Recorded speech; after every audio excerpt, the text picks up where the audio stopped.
Hello and welcome to the second and last lecture in the introductory lecture series of machine learning.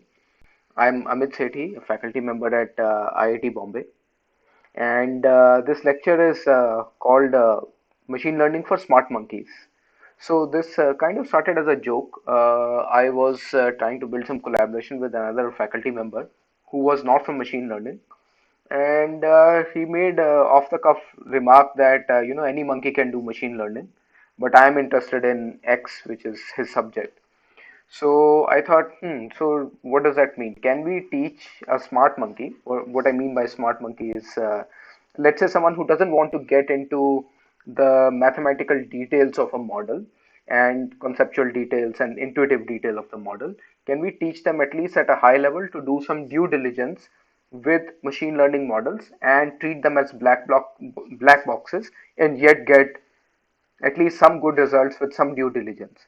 So let's say I'm a smart monkey and someone just wants to say that, okay, you don't have to figure out what loss function is used in a support vector machine, but can you still train a support vector machine and compare it to a random forest for a particular problem and see which one is better for a given task?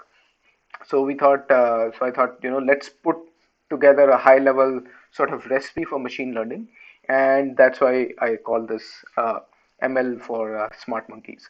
The way I will go through this lecture is I will go through these tips and tricks and high level concepts, and then I will show you an actual IPython notebook where I apply these concepts and show you how to go step by step given any data set. So the example that I'll show you will necessarily be simple. Obviously, good machine learning problems or real machine learning problems are not going to be that simple. However, the basic concepts will remain the same. So just quickly, let's revise what is machine learning. It is a practice of making and automating the use of related data to estimate models that make useful predictions about new data. And these models are usually too complicated for standard statistical analysis. So couple of operating words: the data has to be related to the problem, and the model has to make useful predictions, and the model has to be complex. Okay? And in other words, in the words of Tom Mitchell, it's a practice of improving performance on a machine, improve the performance of a machine on a task using experience. So here are some examples: improve the accuracy of classification of images using labeled images. Okay, so what is your experience? Experience is labeled images. What is the performance? It is accuracy. What is the task? Classification of images. Improve win percentage on AlphaGo or on Go using several simulated game move sequences and their results. So what is the experience? Game move sequences and their results. And what is the task? Playing Go. And what is the performance? Win percentage, how many times you win. Improve the Turing test confusion between human and machine for natural language processing Q&A using large sample of data including Q&A. So what is the experience? That is the large sample of text including Q&A. And what is the task? Basically the Turing test for question answers. And the performance is that the anyone who's observing uh, the Q&A given by a machine versus answers given by a human, they should not be able to tell the difference. Okay, so we also looked at this in the previous lecture, that the sweet spot for machine learning is when you have lots of structured data. Explainability is not critical, but prediction accuracy is the primary goal, and the underlying model is complex, but it is stationary. It's not changing from training to testing. So what is training and testing? Basically, in training, we are taking input data, and we are using labels or some sort of indication about that data that we actually want to predict, and based on that we are putting it in a machine learning algorithm to give us a model. During the test time, the utility of this model is that the model will only take the input data and not the labels, but it will predict the labels, and the labels have to be useful and they have to be correctly predicted. Okay, so now let's look at it in a little more detail. There's some more mathematics here, and after that rest of the course is going to be about mathematics and concept, but this is uh, slightly like the bridge between just concepts and everything else. So at a high level, basically in a model you will have an input xi. I means ith input, okay, and you will have a function that will compute something based on that, and that function, let's call it f theta of xi. What is theta? Theta are the parameters that we want to change to get some desired output from this function. So it's a parametric function, and theta are the parameters. And so now let's look at this, how that goes into the model. So this input xi goes into the model, right, and what comes out is f theta xi. Okay, so that is your output. So this is the output. What is inside the model? We have hyperparameters, which is the structure of the model, the framework of the model, and we have parameters theta. Okay, so why this parameters is in red? Because machine learning usually concerns itself about it concerns itself with changing the parameters theta, not the hyperparameters. Okay, so we have this target output ti, and the utility of the model is that this target output, we should bring the function close to target output. And how we will measure that closeness? Using something called a loss function, loss between t and f theta, and we will also include the theta itself. We will try to do something with the parameters also, but basically we want to bring these two closer, and we want to minimize the loss function. So the loss is large when they are far apart, when ti and f theta of xi are far apart, and the loss is low when they are close. And this is all uh, for all samples. So I can range from, let's say, 1 to n. Okay, so these two things go into a loss function, and then the parameters also go into the loss function. The model, it also reads the model itself, and based on that it goes back into a learning algorithm, which is usually optimization, and that optimization will change theta. Okay, so that optimization will change theta so that we get lower and lower values of the loss function. So basically this is optimization. Okay, and this loss function, usually we sum it over all I, L Ti f theta of xi. Okay, so there is a inherent assumption here that I have not mentioned, which is IID assumption. IID means these inputs are independently but identically distributed. Okay, so if you take any two samples, they are likely to be drawn from the same sample. Okay, and same underlying distribution, and but they are independent of each other. That assumption is violated when you are looking at things such as time series, but we still sometimes assume that um, it is what do you call it? It is IID. So here this learning algorithm will also basically read the parameters. Okay, so the learning algorithm is tuning this. Okay, this arrow, slanted arrow, means it is tuning the parameters so that it can reduce the loss function. This is going down, the loss function is going down, averaged over all I, okay, or summed over all I. Basic. So this is the basic setup of a machine learning model. And the devil of the details is that how do you structure the model? What is the form of the model? Okay, what are the hyperparameters? What are the parameters? What is the loss function that we are using? Is that loss function useful for the kind of performance that we want? What is the learning algorithm that we are using? Can it learn fast? Can it learn robustly? For example, does it overlearn or underlearn? Those kind of things. Once the model is trained, we are just given an input. It goes into that model. Nothing is changing, neither the hyperparameters nor the parameters. And what we are getting is the output, hoping that this output performs well. It is actually close to the desired output that we don't know in the deployment situation. Okay, so what is the difference between parameter and hyperparameter? Learning is about parameter tuning.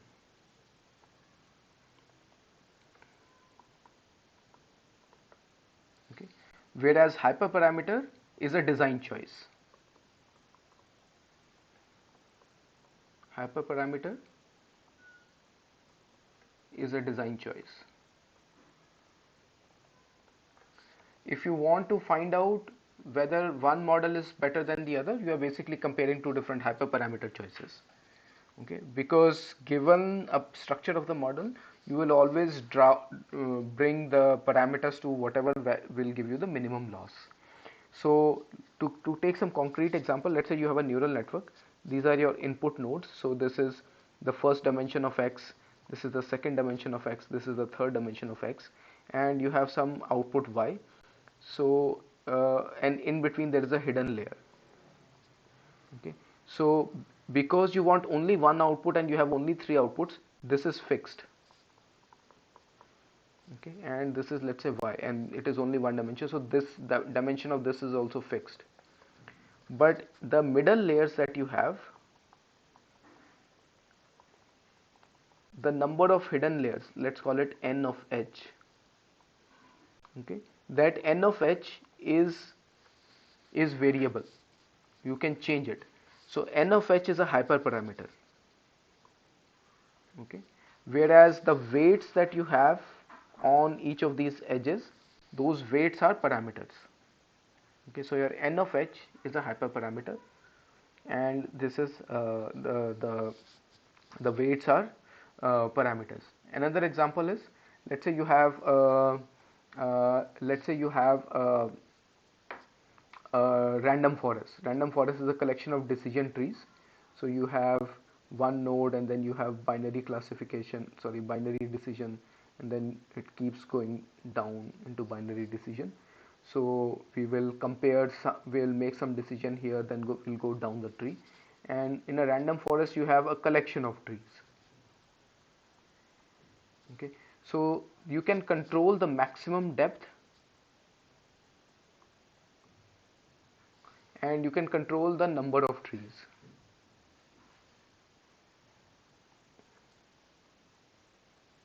Sorry, my pen is not working, it's going outside the screen. You can control the number of trees. So the number of trees and the maximum depth, those are hyperparameters, whereas what decisions to make at each node, those are parameters. Okay, all right. So mathematically speaking, uh, we want a function such that it will actually give you exactly the output that is desired, but usually we will just try to bring it closer to the desired output. We will not get the exact output. All right, but we want to do it in such a way that given a new situation where you have a new t and a new x, okay, it can bring your the function, this loss can be minimized for this particular x, for the unseen x. Okay, where t cannot be used, like the ground truth of the test data cannot be used. Okay, many times this form of this function is fixed, but some parameters can be tuned.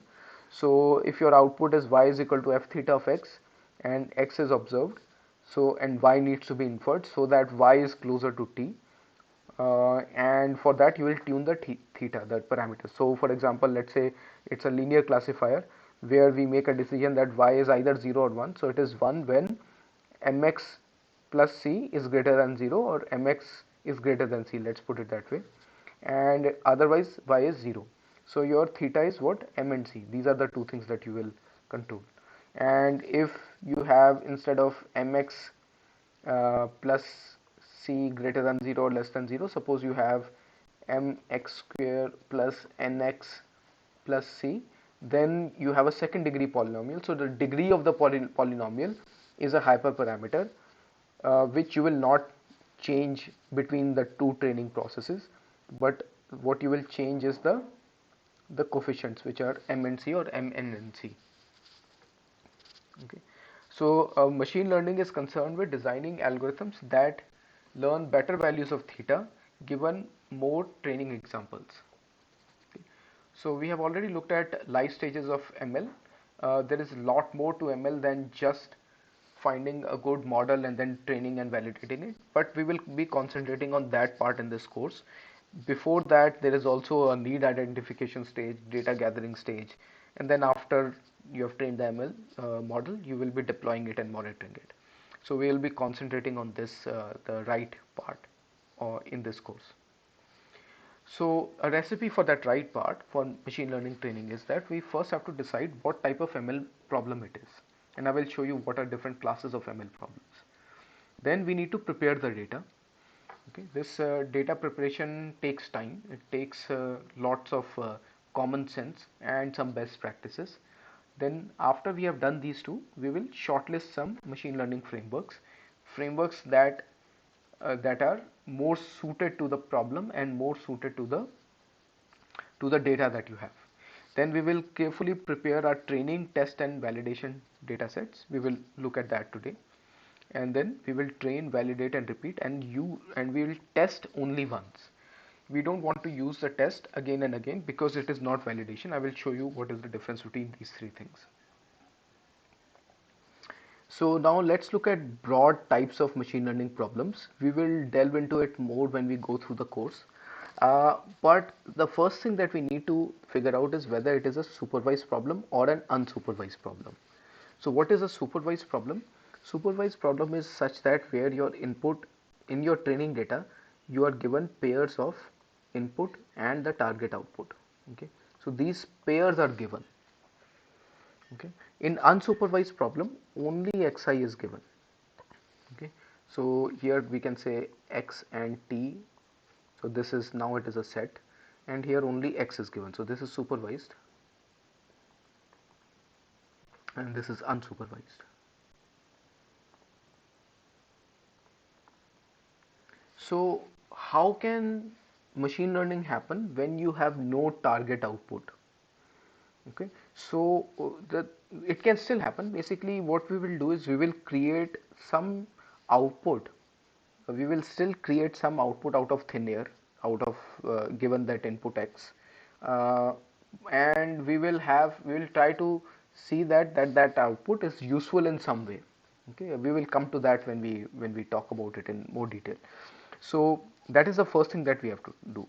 So most of machine learning, most of the advances in machine learning, including deep learning, are basically in the supervised machine learning. There is very little done in unsupervised, and for good reason, because uh, it's easier to learn when we know what we want to predict. Okay, and after that, depending on the desired output, we can divide it into three major buckets. There are other buckets also. This is not the end all be all. So if we are predicting a categorical variable, okay, so this is for example, if we want to detect cats and dogs, if we want to look at genomic data and detect cancer versus no cancer, or cancer versus no cancer versus cancer type A, cancer type B, then it is categorical. Then there is ordinal, where the output is ordered in some way, but the order matters, the magnitude does not matter.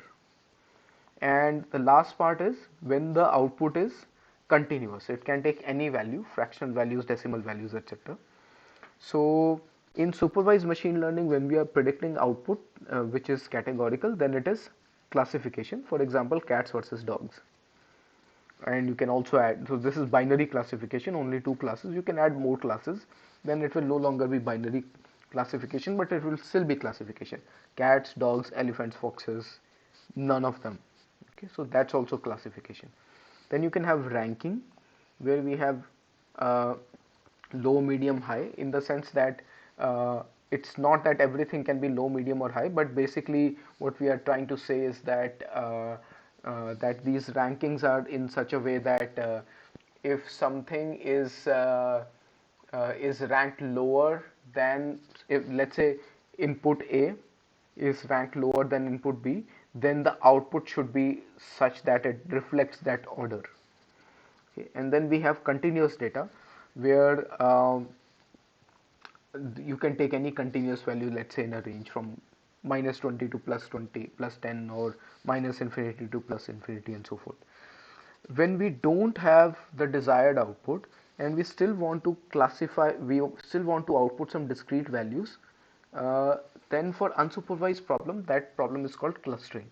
So for example, let's say you are given lots of pictures and you don't know how to organize them, but you still organize them in such a way that these look like outdoorsy pictures. Okay, let's not put it outdoorsy. I don't I mean, because if we know we are doing outdoor versus indoor, but then we wouldn't then it would be classification. But let's say you separate them by looking at them, and it looks like these are mostly the greenish pictures, and these are mostly non-greenish pictures. So what that means is that these are probably outdoors, these are probably indoor pictures. But you didn't start out that way. They just fall into those two buckets. So these are natural groupings of some sort. So that is clustering. So what is a good metric for clustering? How can you even learn clustering? That if you pick any one picture, it's a good representation of other pictures. Let's say, put it that way. Then if you want to reduce large numbers, so let's say you have a 1,000 dimensional vector, now you want to reduce it to 5 dimensions, so that with those 5 dimensions you have all the important details of the 1,000 dimensions. Possibly you can recreate that 1,000 dimensional vector back with good accuracy, with smaller Euclidean distance, small Euclidean distance. Then this is called dimension reduction. Here we don't know what those 5 dimensions are a priori. If we knew what those 5 dimensions are, then we would have done regression. We would have done a 5 dimensional regression as opposed to a single dimensional regression, but it would still be regression. Here we don't know what those 5 dimensions are. We just have to find some good 5 dimensions which are representative of those 1,000 dimensions. This happens all the time in genes, for example. You may have 1,000 genes, but you want to reduce it to some 5 number signature. Or for faces, so there are different variations. So faces can look, they can, when you look at pixels that represent faces, there are so many pixels, but perhaps if we reduce it to a few numbers, then we can reduce it to, let's say, 5 or 10 numbers that represent things such as height to width ratio, roundness of the face, relative width of the nose compared to the width of the face, and relative distances of eyes to the nose, etc., etc. Right? We don't know what those 5 numbers are, but let's say we want to reduce it to some 5 numbers, and that will give us a good representation of a very large dimensional uh, data instance. Okay, so now these are different types of ML problems. To solve these problems, first we have to prepare data, and there are some due diligence that you want to do with the data. So the first thing that you want to do is you want to remove useless data. What does that mean? Any input data that has no variance, it is a single number that doesn't change from one sample to another sample, is useless. It gives us no information about the sample. It doesn't even tell us about how to predict the output. So if there is no variance, we can remove it.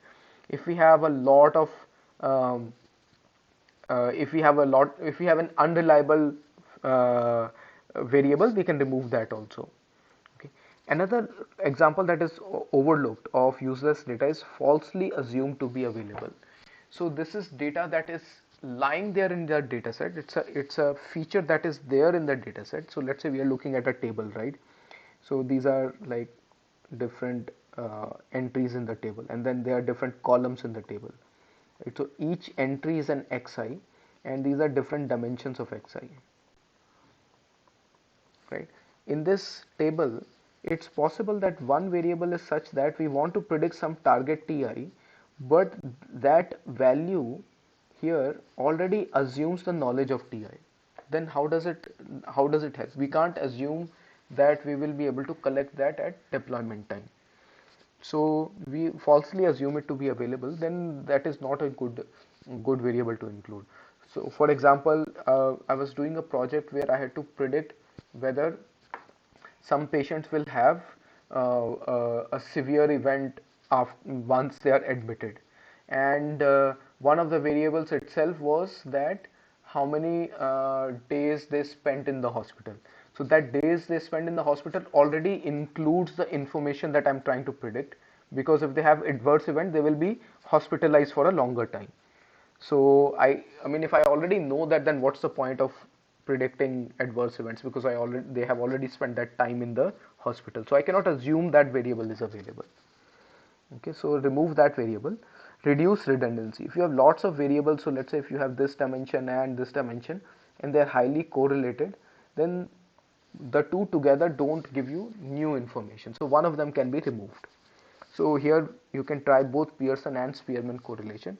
One looks at like perfect correlation in a straight line. The other looks at perfect correlation but in ranks. So you can have a curvy scatter plot of two variables uh, where Pearson will be low but Spearman will be high. Handle missing data. If your data is only sporadically missing for a particular variable, you can impute that variable or replace it with a dummy value. If it is frequently unavailable, then you are better off dropping that variable. Okay. And finally, once you have the variables, you will transform them. If you have discrete variables, you will convert them to one hot bit.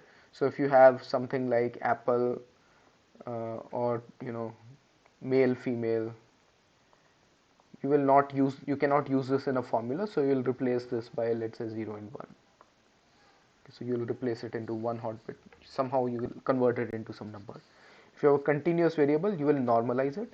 The reason we do that is that some variables have a large range, some variables have a small range, and when we put it inside an optimization engine, the optimization engine sometimes gets confused by it basically takes range as a proxy for importance, and which shouldn't happen.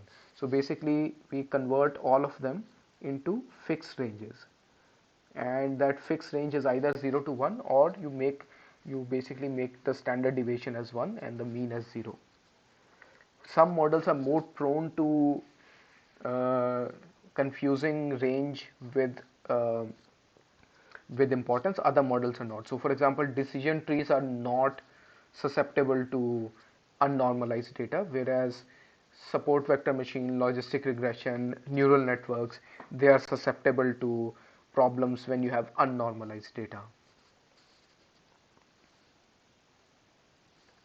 And of course you want to use the structure of the data, you want to exploit the structure of the data, and the basic structure is that you have different samples, different xi's in rows, and then you have different dimensions of xi in columns. Okay, so that's a record style data or a vector style data. Or you can have a temporal order, so you have a time series, something comes before, something comes later, such as text or audio samples. You can have spatial order, you can have a sense of top, down, and left and right as well. And then you can also have a third dimension, which is in videos and MRIs, which is time or the Z or the depth. Or you can have a web of relationships where you have vertices and then you have edges. So you have different models that exploit this. Let's look at some popular ML frameworks that exploit different kinds of data. There is more to ML than this, but this is just the most important type of frameworks that you will come across. So if you have vector data, right, and you want to do classification, the simplest model that you can try is logistic regression. However, you can also try support vector machines, random forests, and neural networks. Support vector machines can be linear or non-linear. Non-linear are kernelized support vector machines. Rest of the course will cover the differences, the mathematical differences, and the conceptual differences between the two. For now, all you need to know is that these are the models that are applicable to them. So here, what is classification? Classification means it's a supervised problem, and the supervised problem has discrete output. It has categorical output. Okay, so cats, dogs, etc. Now, if you want to do regression, which is you want to give a continuous output, the simplest model is linear regression. However, more complex models such as SVM, random forest, and neural networks can also be used for regression. These are non-linear regression models uh, where uh, where there are slightly different cost functions, but the underlying structure of the model is the same. So the same model can be, the same framework can be, with some modifications, be used for regression as well as classification. If you are looking at clustering, which is an unsupervised problem, so this is supervised and this is unsupervised. Okay, so for clustering, the most common method is k-means. You can also use something called fuzzy c-means and dbScan. There are other clustering methods like agglomerative clustering and hierarchical clustering also. You can use those also, but basically there are these model to problem mapping is something that one should be absolutely clear about, even if you don't understand the models. For dimension reduction, a linear method is principal component analysis, but there are nonlinear methods such as kernel PCA, LLE, and isomap. Now, if your data has more structure, more interesting structure than just a vector, then we get into things such as advanced machine learning models, such as deep learning models and probabilistic graphical models. So, for example, if you have series data such as text or audio, then you can use recurrent neural networks, advanced form of RNNs, which are called LSTMs, long short-term memories. You can also use transformers or 1D CNN. So transformer is a type of 1D CNN, but 1D CNN is you can also think of it as a simpler form of extension from the 2D CN, and but towards the lower dimension. So these are all deep learning structures, and then there is a probabilistic graphical structure, which is a hidden Markov model that can also be used here. Then if you have two-dimensional structures like images, then you can use two-dimensional CNN. When we just say CNN, usually that means 2D CNN. Okay, that's the default meaning of CNN. And you can also use probabilistic graphical models such as Markov random fields.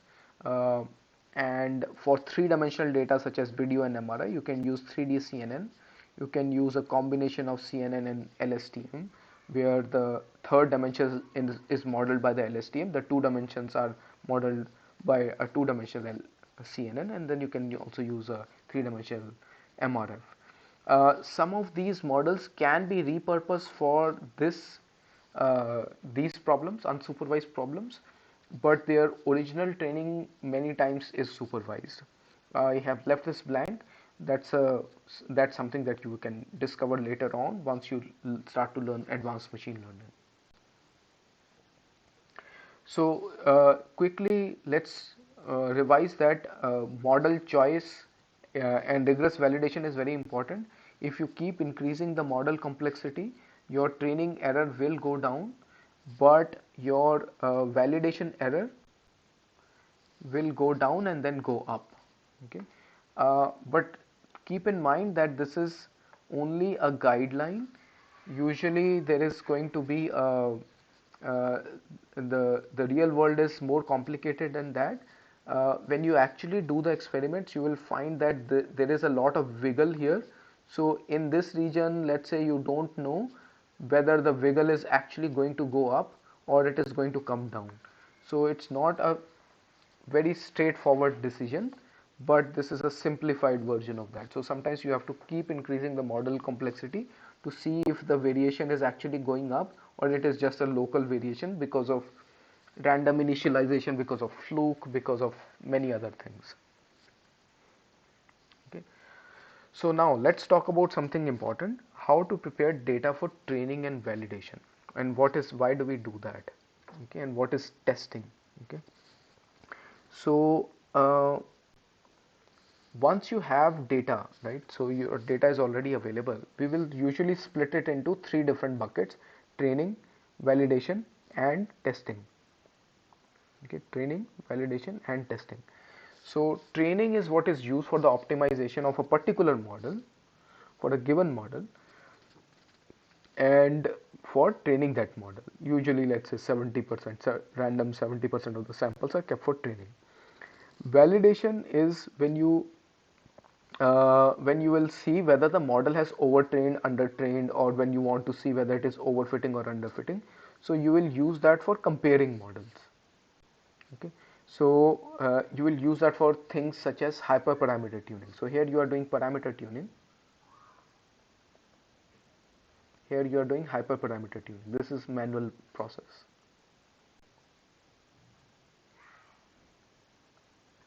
Okay.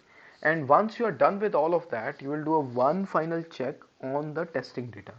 If you keep uh, using the testing data again, anything that works by fluke on testing data, you might pick that up. That's why you want to use the testing data only once. Okay, because multiple using the test data multiple times has the danger of biasing you towards a model that has worked by fluke on the testing data. An alternative to this, if you don't have a whole lot of data, is called cross validation. You split the data. Let's say you have 1000 points, you divide it into 5 folds of 200 points each, 200 samples each. So you have k folds, where you use one fold for validation and k minus one folds for training, and then you rotate. So you rotate it k times, and then you select the framework or the hyperparameters or the model structure that gives you best average performance on the k folds. Then you retrain the entire thing on the entire data and then test one final time on the test data. So again, for k fold cross validation, you will usually have these k folds. So these are k folds, and you will have a test data which you will keep separate. Okay, so this is your data split for k-fold cross validation. Okay. Now once you do all this, your ML model can still fail to perform during deployment, and there are several reasons for that. Okay, let's talk about some of these reasons. These are very important to understand. First is lack of training data diversity. That means your data had limited confounders. Confounder means it has limited variations within the same class that you are trying to recognize as separate from another class, for example. So let's say if you have training data and you want to, let's say you want to build a classifier that can detect emotion in speech, whether the person is angry, whether the person is excited, whether the person is sad. Okay, those, let's say these three emotion, or let's say fourth emotion, that the person is neutral, and you collect data from a single speaker and you train this emotion recognition, it will not be a very robust emotion recognition, because the natural pitch of the person can change during deployment because you have a different person.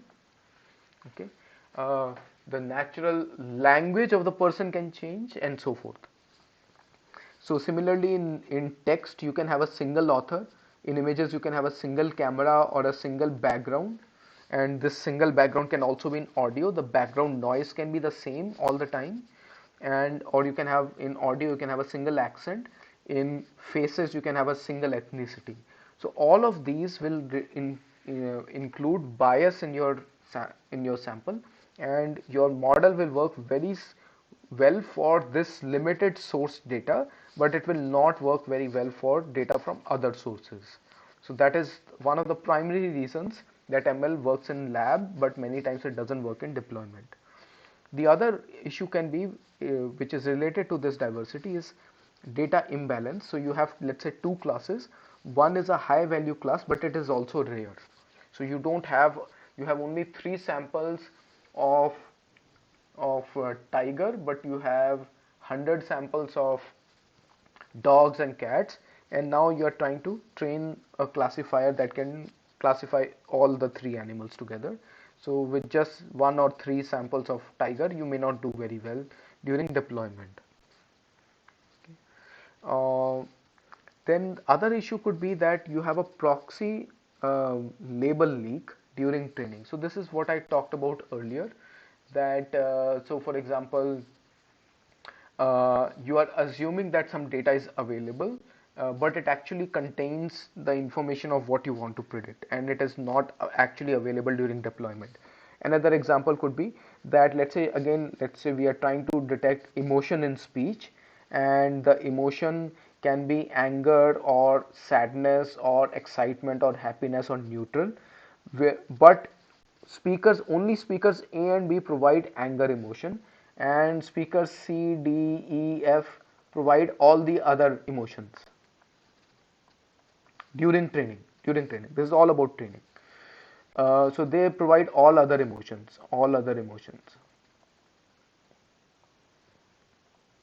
So what can happen is that your classifier can actually take the speaker specific characteristics of speakers A and B and think of that as, or not think, it is not a thinking machine. It will model that as a proxy for anger, whereas it should have extracted features uh, that actually uh,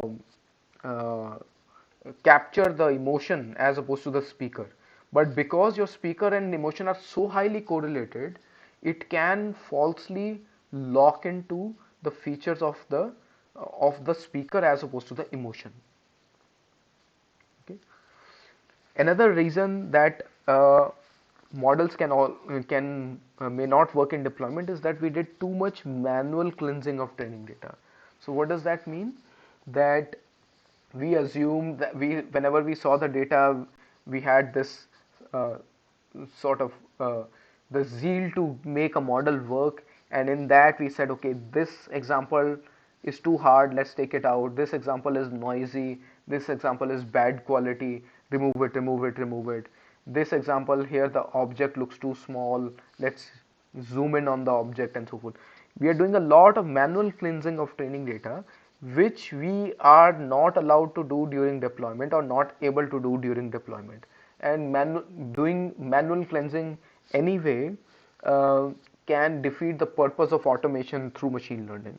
So too much manual cleansing can lead to models that only work on very heavily cleansed data, and that too biasedly cleansed data by a particular person or set of persons, but it may not work on the cleansing done by another set of persons if it is manual. If you can automate it and you can bring the same automation to the test time deployment, then it is fine. Otherwise, it's not fine.